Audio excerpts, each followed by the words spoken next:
Okay, so ito siya. Ayan. Yan yung laman niya. Okay, let's see kung masarap siya. Okay, sausaw natin sa ano. Para akong... Yung kamay ko. Okay, sausaw natin sa rice. Ay, sa rice. Sa vinegar. Ayan siya. Tingnan natin kung masarap. Okay? OMG. Masarap.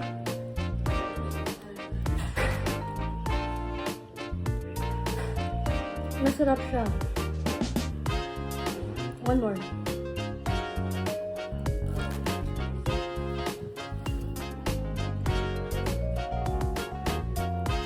Guys, masarap pala siya. Recommended siyang bilhin. Sa night market ko ito nabili sa Milas. Shoutout pala sa Milas. Nag-shoutout daw eh. Ang sarap ng gawa niyo po. So, yeah. Worth it naman siya. So, yun lang. Nag-enjoy muna ako ng kain dito. Bye-bye. See you in my next vlog.